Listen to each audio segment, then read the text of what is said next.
Anyone that's older and now struggling a bit with flexibility, feeling stiff, tight hamstrings, lower back, maybe you've got over a knee surgery, hip replacement, ankles are stiff.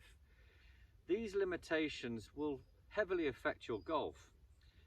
Now, if it's something that you've just dealt with and carry on playing, you'll notice that the lack of rotation will cause you to stand further away, cause you to bend your knees too much because of the tightness in the back of the legs here. Now, standing further away in an effort to create some room and freedom will cause you to come over the top. It'll cause you to cast the club. You'll lose a lot of distance, you'll hit slices, you'll top it, all these strike issues will come about from a lack of rotation. So what you need to address first is how much mobility do you have? How much can you obtain again? Now, there's exercises that I've done in past videos. Hands on shoulders drill is the prime one that you can do at home. You can do in the office. You can do before you tee off. You don't need to hit lots of golf balls. And I certainly don't advise you hitting lots of golf balls if you feel like you don't really know what it is you need to think of. Let's work on flexibility in your lower back.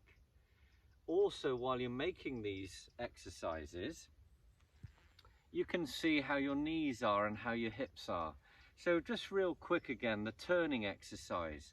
I want you to set up feeling a slight tightness in the back of the legs. So if you have the help of a mirror right here, I want you to stand where you feel as if there's a tightness as you bend forward from your hips. Try and not round the back. Try and pull the shoulders back. It's going to feel uncomfortable, but it's correct. We don't want to feel comfy. We want to feel like we've created an angle here at address that we can turn the swing around, make a swing move. Now, feeling like you're tighter in the lower back as you bend forward from the hips is going to be good. You'll feel tight in the glutes, you'll feel tight in the hamstrings. The weight is on the balls of your feet. You'll notice how I'm not leaning forward, I'm not back on my heels, I'm kind of stacked up vertically. Balls of feet, kneecaps, back of the shoulders here. Now, front on. I like the little hip bump down the target line, so you feel like there's pressure more on the inside of that right foot. Now, when you make a turn, I want you to keep your eyes down on where the ball would be and focus on your right hip and left hip. Right hip going back, to notice how your shoulder will start to come into view and your back will start to turn towards the target. This will give you a range of motion idea. You'll see how your right knee is as it maintains flex, as it gives you something to turn into along with your right instep there. Right hip has to turn in order to create a downswing move where the left hip's turning. Again, hold your spine angle consistent to how you had it at address. Backswing will look like this in a mirror. You can get an idea of where hands are going to be, but really feel this hip, this right hip turning.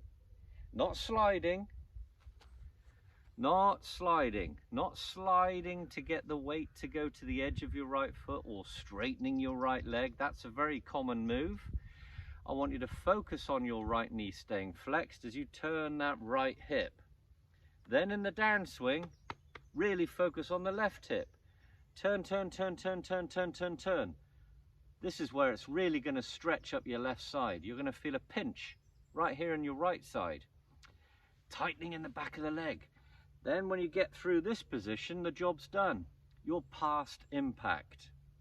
So you're focusing while doing this turning drill on right hip turning, left hip turning, not sliding or sliding. Okay, that's going to be your primary thought when you make these little swings now.